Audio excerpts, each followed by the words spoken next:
Hi folks, as this is the first recorded lecture that we've listened to, I just want to make sure that everyone understands that you need to listen to all of it, and that you also need to listen to every single minute of every lecture that I send to you, because they will always contain very, very important information. Okay, well, the first thing I want to make sure that you understand is that I made a change to the course schedule. Originally, the final draft of Essay 1 was going to be due on Tuesday the 10th. Here, what I've done instead is I've changed that due date to Thursday the 12th. That will give you all week to continue to revise your paper, and to do so with the feedback that you get from your partner for the peer critique. So let's take a look at that, because that's going to be our next step now that each of you have submitted the first draft of your paper. So everyone submitted their first draft to a discussion board. So I have posted an assignment of partners for the peer critique in the announcements. You'll need to go there and see who your partner is going to be, and that's also emailed to you. And then you'll need to return to that discussion board where we posted those first drafts. And then you'll need to get the copy of your partner's paper. And what you're going to do is provide some critical feedback. And what I mean by that is you're not going to explain whether it's, quote, good or bad. What you're going to do is answer some very specific questions about your partner's paper. Now, if you look under the homework for Thursday, 6/5, you'll see there's a link that says Complete Typed Peer Critique of Partner's Essay. So if you'll click that,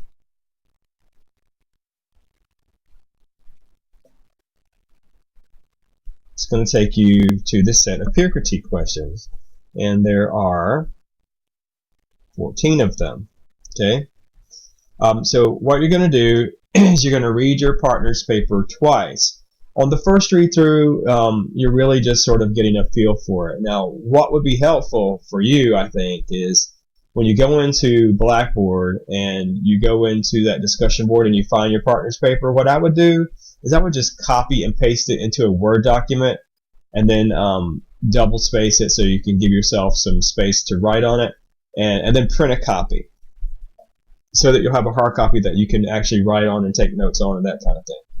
Or if you'd rather do that electronically in Word, if you know how to do that, that's fine too. You can use the review function for that, but we won't go into that. So on the first read through, you're just asking questions of the reader. You're underlining things you think are important. You're making notes to yourself as ideas occur to you as you read, that kind of thing. And then on the second read through, then you're going to answer these particular questions. Now, a lot of times I hear things like, Professor Harmon, I'm a student, I don't know what I'm doing. I would benefit much more from direct feedback just from you only. Well, I really don't think that's true at all, because all you're really doing in a peer critique is providing feedback for your partner as a reader. And, each of you has probably been reading at least since the first grade, some of you before that, some of you probably since 4 or 5 years old. So when you read something, you know when it makes sense to you, you know when it does not, you know when it's logical, you know when it's not. You know when you have enough detail, you know when you do not. You know when an order of ideas is logical, when it's not. So that's really the kind of thing that we're looking for. So you're going to read that partner's paper once just for the feel for it, and to write down some ideas and underline some things, that kind of thing. But then on the second read through, then you're going to answer these particular questions. Now, one thing you do not need to do when you do this is to rewrite the question. So what I want you to do is to create a Word document. In that Word document, just list, number 1, and then you're going to give your response to it. Number 2, then you'll give your response to it. Number 3, then your response to it. So you'll type this up in Word, you'll save it, and then you're going to copy and paste it into a discussion board, which we will discuss later. Okay, so it's really important that you give detailed feedback. So when you answer a question, answer as specifically as possible and as detailed as possible. You'll note in the instructions it says you cannot simply give a yes or a no answer. That is not acceptable at all, and that's not going to help anyone. So, answer very, very specifically and very detailed. Okay? So once you've typed up your responses to all these questions. You saved it in a Word document. The next step is to go into Blackboard again and upload it there. Upload your completed critique there to a discussion board. Okay, so once in Blackboard, once your peer critique is completed, you're going to go to the discussion board area, click discussion boards,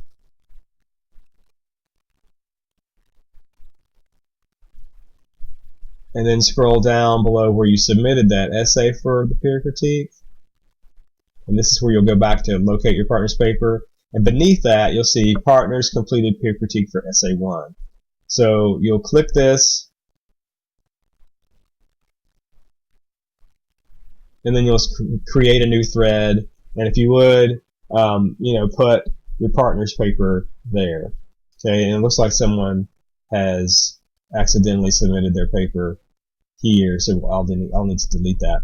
But only the peer critique will go in this particular folder. The peer critique you complete for your partner.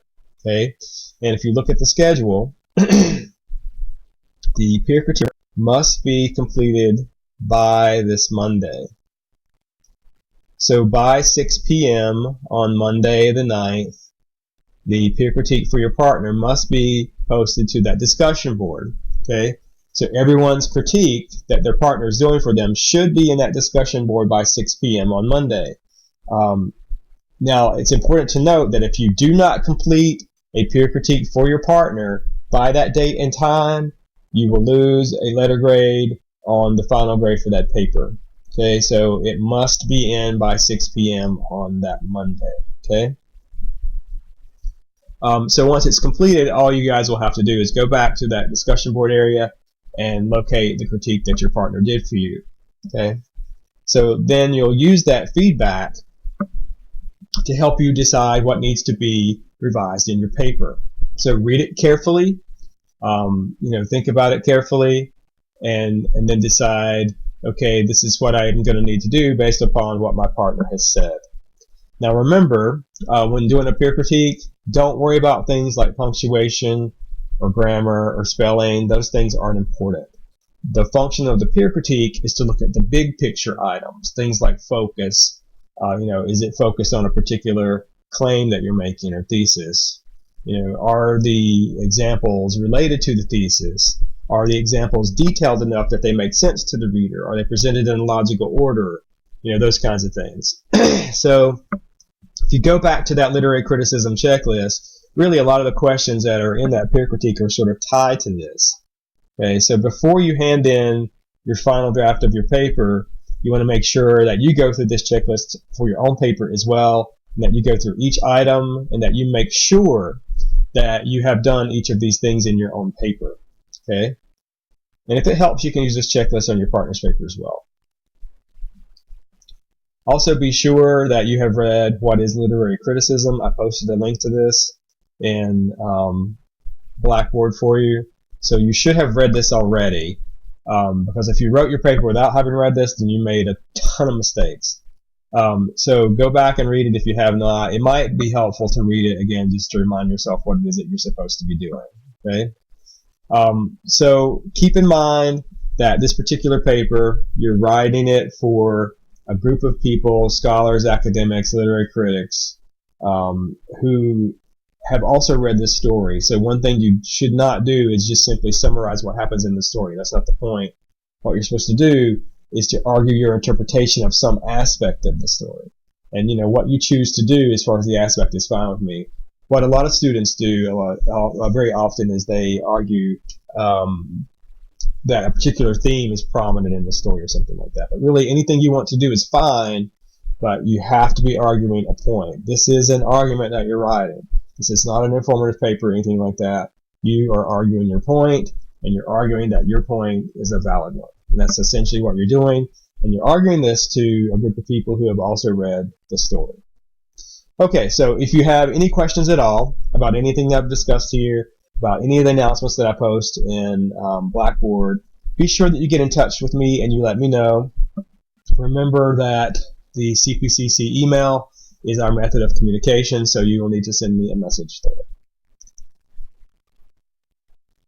So just remember, due dates. So everyone's first draft should be in by now. And let me say, if you did not submit your first draft as you were supposed to by 6 p.m. on Thursday, which was yesterday, then you lost a letter grade on the final grade for this paper.